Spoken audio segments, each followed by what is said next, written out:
There we go. What's going on? What's happening, big dog? Chilling, man. Chilling. See faces I ain't seen in a while. Cart? What on there? What's up, bro? Man, chilling. Oh, young Michael Jordan. Oh, gone. Yeah, look, I'm trying to keep the hair, man. It ain't gone yet.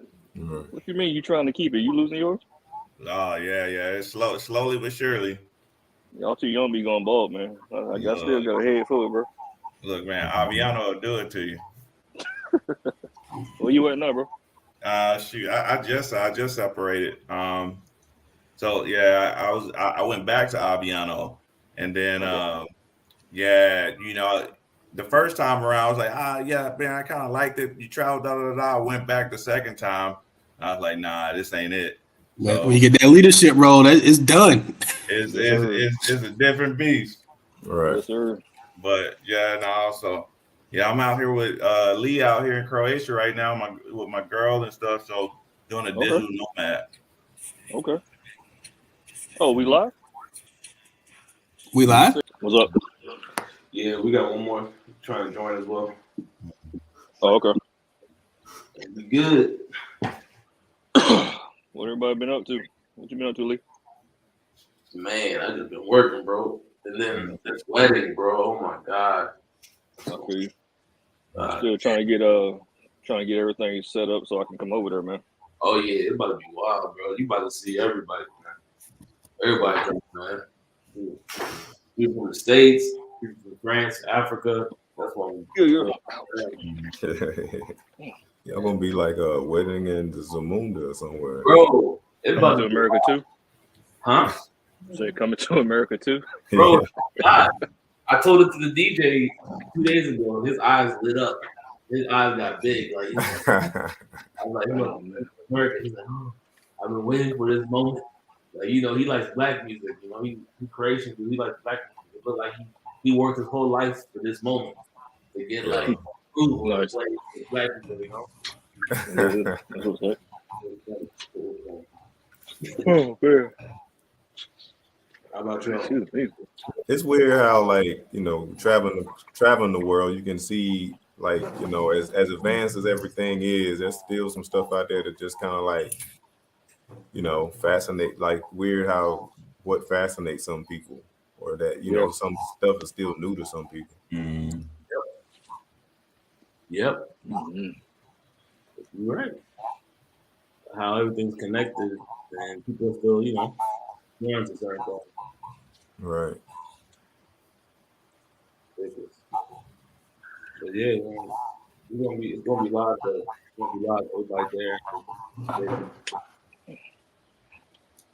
You remember recently you do our own runs. We were taking drinks yesterday talking about the old runs back in Croatia. Yeah. But Yeah. Carl, do they know the story about when they do know the story when niggas got arrested? Oh man, yeah. That was I think I think Harris was still out there at Aviano at that time. I think T was there too still, but Yep, I was there. yeah. So I know our side from being there, but then hearing back from the unit, it was an all call, a recall, everybody had to report in, blah blah blah. What happened? So pretty much, man, what was it? So I think I just came back from I think it was a deployment that we were out in Afghanistan for a bit. So it was like, hey, let's roll out to Croatia. You know how every other weekend we just kind of roll out and whatnot. Yeah. And it was Club Mansion. I remember it was we all went out. It was me, Washington, Franklin, what old buddy who passed away in that car accident too. Dennis. Yep, Felton. Yeah, that's him. Yeah.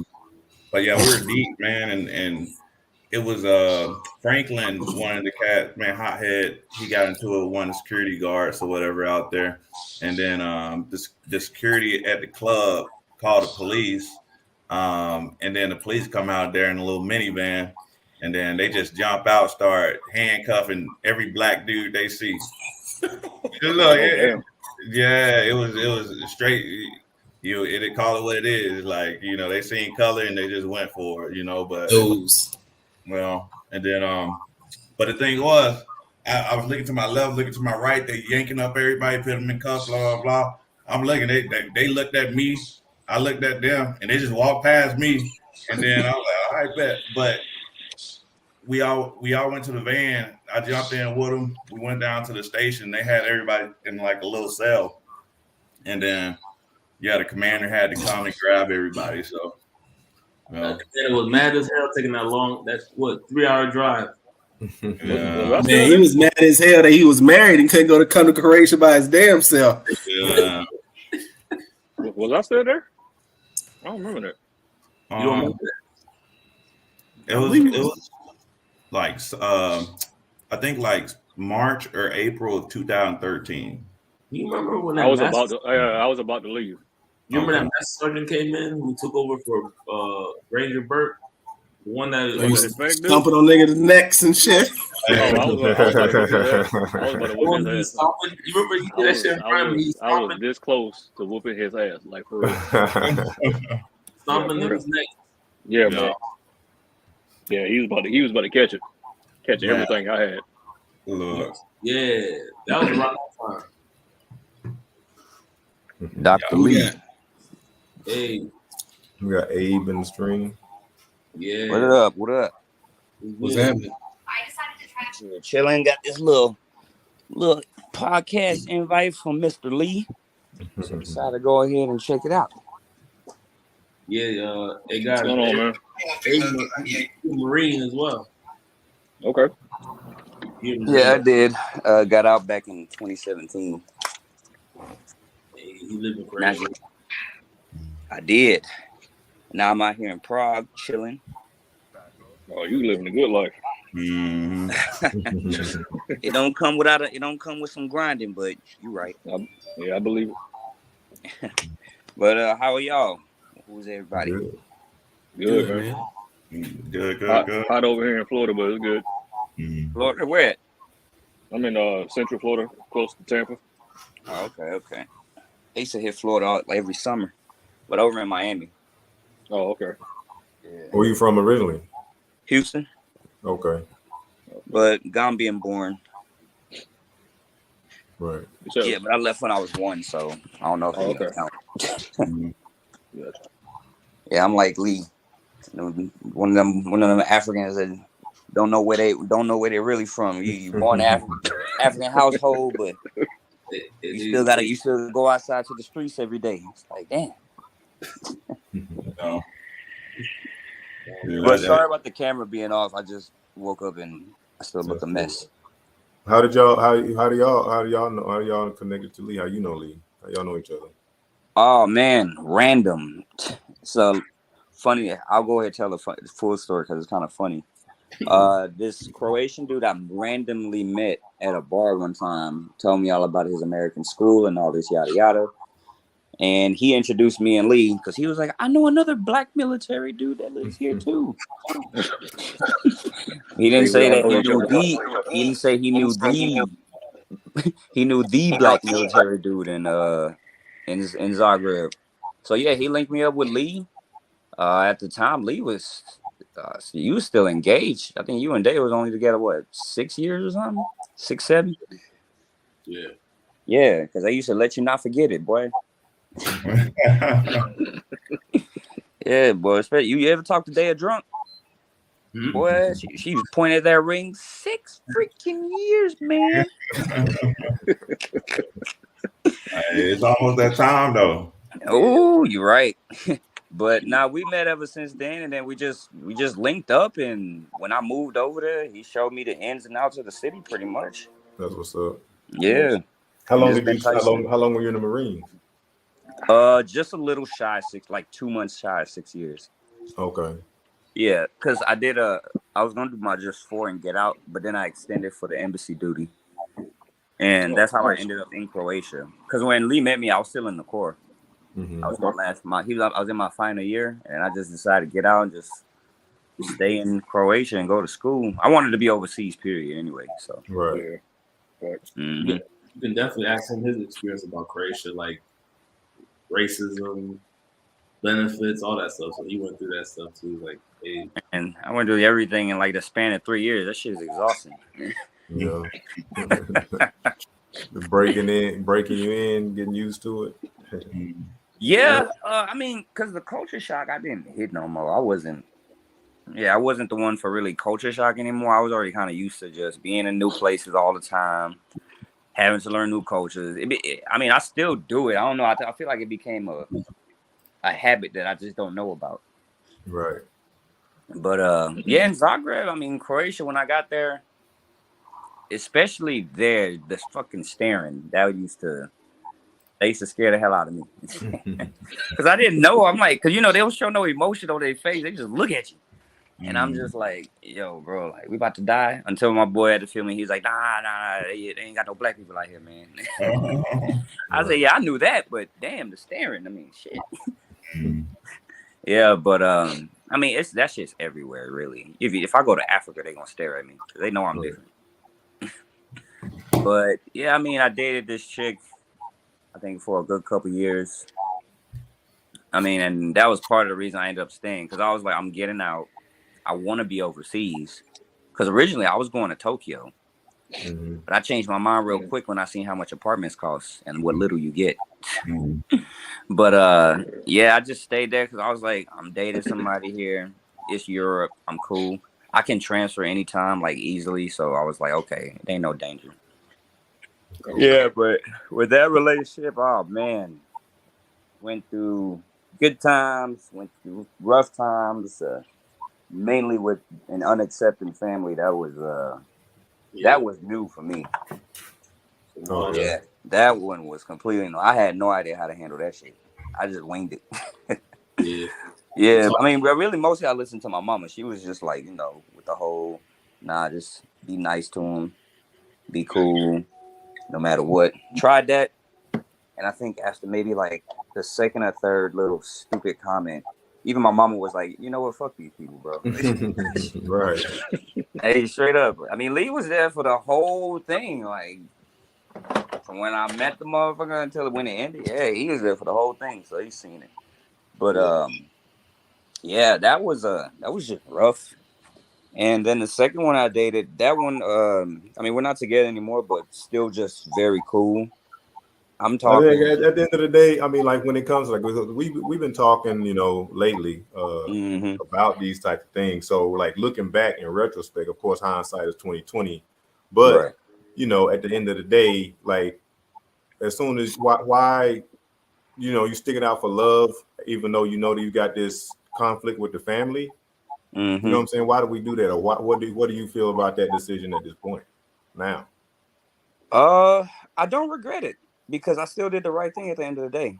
No matter how mad, because don't get me wrong, like there was a particular incident that I had every right to be. I could have been petty. I could have been mad at. All right, yeah, let me because of Chase. Anyways, put out of the house. What is it, Easter or Christmas holiday or something like that? Like out of their home when we were visiting, and then back though, it's like they were coming to Zagreb for a little bit. And she asked me if they could stay at mine for like the little weekend because I was gone anyway. Of course, naturally, I said hell to the F no. Right. I said, you crazy? You kicked me out of your house on a freaking holiday. That's, in my mind, I was going through all these thoughts like, how do you even call yourself Christian? Like this and that. But this is before I kind of really understood just like how these people come to these kind of thoughts. They don't know nothing, literally. But still, it don't make it right. But anyways, my mom convinced me. She was like, nah, you know what? Go ahead and let her stay. Like, said, they don't experience this kind of shit over there, like this diversity. Maybe she just needs to learn. Like, a lot of times that can happen. She can be scared. She said, maybe a little bit, especially if you show a little kindness. Maybe she'll come around. I said, man, you might be right. I did that. Played a nice card. Okay, cool. Literally like that was a literal turn the other cheek moment. I've never done that. So that was something new, but it's still, no matter how mad I was, it still felt right doing the right thing in general. Like, listen, I'm glad I listened to her and just did that. Even though it didn't work out, period, Right. I don't regret at least trying some shit. Right. Yeah, that's something I'll never beat myself up for. I'll never sit here and be like, oh, I wasted my time. No, I learned a valuable lesson. It just took a little bit. Yeah, I mean, like I know we talked about that a lot lately. Sometimes, you know, when we put in those are the types of situations that really, you know, inspire growth from us. We can do the day to day, you know. And sometimes we dodge the growth by going with the whole, you know, being petty type of thing. We might miss out on an opportunity to grow or kind of learn something about ourselves, or really, you know, pass something on to somebody else, you know, by not getting involved in the drama. So yeah, it hurts, and it's not comfortable to get out of that comfort zone or go with the easy answer sometimes. But, you know, it does, you know, you have to look at it and take it as an opportunity for you to grow. Right. And it definitely was. Like I said, it just kind of showed me like, hey, you don't have to be confrontational with everything type of stuff. At least that was one of the first lessons about that. But yeah. Why did you decide to go Marine? Is that a family I'm not gonna thing lie or to just you. your own thing? I ain't gonna lie to you. I had no idea what a Marine was before I joined. Really? I mean, I'm not joking, bro. I was just in the hood. You know, they don't talk about that kind of stuff. My whole mentality was, I was like, just join the military. I was just like thinking Army, and then I go and then I see the other branches. I'll read up on it. Air Force. I ain't gonna lie to you. I was just the name. I was just like, nah. I don't know nothing about no damn planes. Nah. Navy. Nah. I can swim a little bit, but I can't swim a lot of bit. So I was like, hell no. Right. Marine Corps, no, Army. I was just like, fucking Army. You know, I'm looking at video, you know, stupid commercials, videos of the obstacle courses. That stuff look fun to me. I still do that crap for fun. Monkey bars and all that. That's right. I was energetic. So, and then a friend of mine in class goes, hey, man, forget all that. Join the Marine Corps, bro. And I was like, oh, who? I was like, bro, I don't want to be swimming all day. And of course, he called me a straight idiot. He said, look it up. And I look it up. I see everything they're about. I see everything they do. All I seen was the toughest thing. I saw a little challenge, but it didn't look like too much of a challenge to me. It just looked like, hey, more staying in shape. Right. So I just said, fuck it. I went and signed up, talked to a recruiter. You know, he told me the benefits. The biggest thing that got me was you get a crib. I didn't care how bad it looked. You getting a free crib. You getting 3 free meals. Well, not the free meals, but you still getting 3 guaranteed meals. Right. And so a one-stop shop for everything. Huh? It's like a one-stop shop for everything. Yeah, it seems like travel, you getting paid. You know, you getting trained. You making money while they giving you somewhere to stay. So it's like all in one. Mm-hmm. Yeah. So to me, it was the paycheck. I'm getting a guaranteed check and shit. So, I mean, I didn't calculate how little or big it was. All I saw, I was 17 when I signed up. So all I heard was paycheck. Was going to training like a culture shock for you, or did you just kind of? Oh, hell yeah, bro! I didn't know what to expect. Like for real, boot camp. When I got off the bus and they started yelling, I was just looking like, yo, what the fuck is going on, bro? I never saw Jarhead at the time. I didn't even know Full Metal Jacket was a thing. I had no idea what I was doing. Like it was actually kind of stupid for me to do that, but in the end, I didn't. So which route did you go? Did you rebel, or did you keep your mouth closed and your hell no? down? I shut my mouth. I was like, man, I'm already here. Shit, I was like, man, I'm already here, bro. Fuck it. Like maybe because I've had that culture shock before in Africa when I was a kid. Okay. My mom sent me back when I was like 7 for about 2 years. Yeah, they do that if you're a bad child. They feel like you're too spoiled or something. Go back.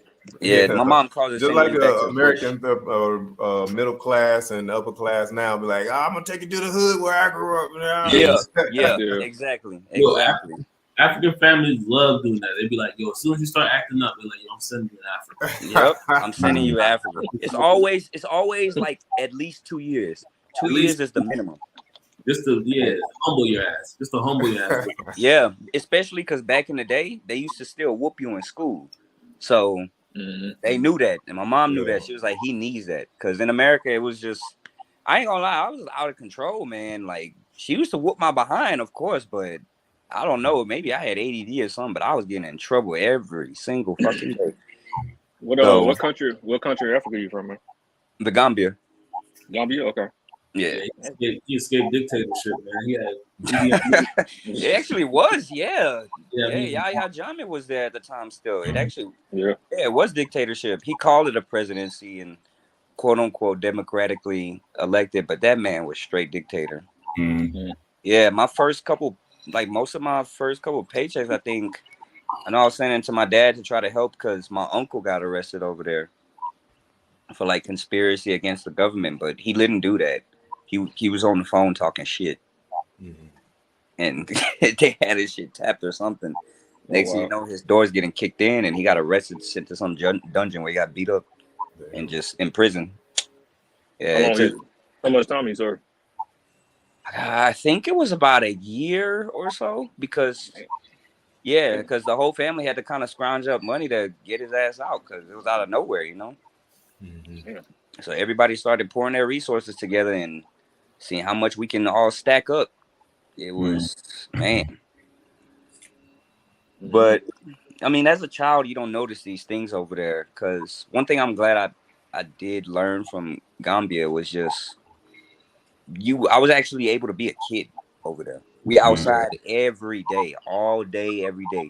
With no TV, no video game. We outside playing barefoot soccer with a rubber ball we stuffed with freaking rocks or sand or something like that, like idiots. But yeah, we out there playing, and just the environment in general, it was very community based. Your neighbor can whoop you and nobody will say nothing. Right. Yeah. Your neighbor. That's how the black community used to be back in the South. It did. Texas used to be like that too. I got a real question though. That's a great question right there because I was talking to Day about it the other day because there was somebody's kid in our neighborhood was acting like trying to toss something near Dea. Good thing nothing happened. If they hit or anything, I would have gone out there. But the neighbor, it was the neighbor's kid's friend, right? And we were talking like, yo, if that kid was in your house acting up, would you beat his ass? And I told her I would beat his ass. I don't care if it's somebody else's kid. Right. You're right. If you're doing some wild shit, I'm beating your ass. You know what I'm saying? Your parents left you in my care. Right. You know, you here right now. Yeah. I agree with that, but it's just hard because it's like, let's be realistic. You got to think about the law. And I mean, this is so different. These days it's so fragile. Yeah, like doing the right thing can easily get flipped into doing the wrong thing, and it's just kind of like the law has no teeth. You know what I'm saying? Right. The law is supposed to have teeth, and that's like, you go to countries even when we're like, if you get caught stealing over in the Middle East, they're gonna chop your hand off because their laws have teeth. You know what I'm saying? We might lock you up, we might do that, but it's like less and less bite to the laws. They can swim this way, swim that way, and so a lot of people now it's like. Got a question for y'all, for everybody who got kids. So I think it was 3 of us. How would you feel if it was yours? If my kid was acting up at somebody's spot and they discipline them, yeah. I mean, as long as don't kill my child. You know what I'm saying? Like if it ain't excessive, you just But if you like a little pop, you know what I'm saying? Because at the same time, because like now you're saying you like that at the same time. Now you pulling on another protective part of parenting. You know what I'm saying? Right. Like, hey, you know what I'm saying? That's my job first, but like if you heard of him like spitting on somebody or some shit like that, some crazy shit. Like my daughter spit on somebody? Yeah. And what was the punishment? He just got smacked up? Like he got slapped? Like spanked or something. I don't know about like a whole full-on spanking because in Gambia I know it was like for example, this was the situation. We were playing in some construction yard, me and my uncles or whatever. We're not supposed to be there. Random dude from the neighborhood walks up. I didn't understand the word he was saying, so I didn't catch the memo of him, yelling at us. slapped the dog shit out of me. I'm talking about slap me. Just one good time. And he was like, blah, blah, blah, blah. He saw I couldn't understand him. So even in English, he switched to English. Who are your parents? What the hell are you doing? It was like, what the hell are you doing, bro? And I'm like, what? But I told my mom about it. And next thing you know, she just said, well, what'd you do? You didn't come back with no skin. He didn't scar you up or nothing. He just gave you a nice one-time little smack in the face. You know what I'm saying? Little wake up. Yeah, well, a little wake up. Because in school, even in Texas, like you said in the South, it used to be like that. It did actually. Yeah, when I went to school, I was in Hawaii for a minute, and I switched to schools. I switched schools in like I think it was the fifth or the sixth grade. Right. When we got to Texas, we moved from Hawaii to Texas. When we got to Texas, my teacher was this old, crusty white man with a beard with a big ass switch that sat behind his desk like he was. He ain't played that. Yeah. Yep. Yeah, in Texas, it was because my school in Texas, they still gave us a whooping if your parents allowed. Yeah, we had paddling down here. They had like what do you call them? The not ping pong. Like just a homemade wooden paddle. Yeah. We had. I don't know if they cut them out or for my elementary and high school years. Well, probably after middle school, there wasn't really no paddling. I think one girl in middle school got a paddling, and after that, it was done. Yeah. I don't know, your ass is I don't know about paddling no big grown ass high school student. Trying to get a paddling. I think that was simply just not work. Period. Especially nowadays. Yeah, it's bro. Big ass kids for no reason. Yeah. Right. So it's like they just said that you said there was a video of some kid breaking the teacher's arm or something because she took his Nintendo Switch in class the other day. Yeah, that boy was 6'6", 270. Knocked her ass out. Damn. These kids ain't no 17 joke. years old. 17 years old. 6'6", 270. Wow. Did you see him like later? What's up? You saw in Virginia this 6-year-old shot up the teacher. Yeah, I saw that too. Another teacher got shot?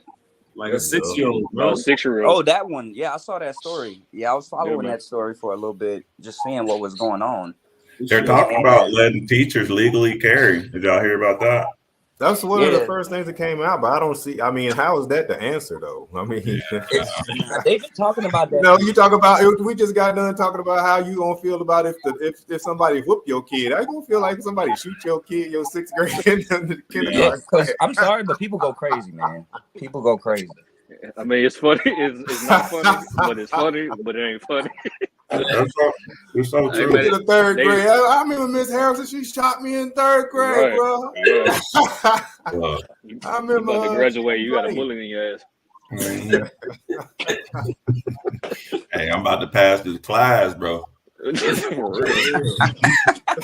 Like anybody fail this damn test? I tell you to fail the test. You better go home and study. But it's a mind thing, man. It's a mind thing. I had a teacher too. Mr. Powellmore was his name, but he had a paddle stick this big, but he had it on the wall, and you just knew it was there on the wall. Yeah. So it kept you, Yeah. Carb, where you from again? You from Georgia, Alabama. right? Alabama, my bad. Yeah. And where's you guys from? We had our football coach McKnight. He only had one arm, and that's what that one arm was known for. Like he ain't got but one, but if you don't want to get no kind of Coach McKnight because he's gonna swing that one with all his might. He got that one that nigga strong built arm. for paddling. He ain't got but one arm.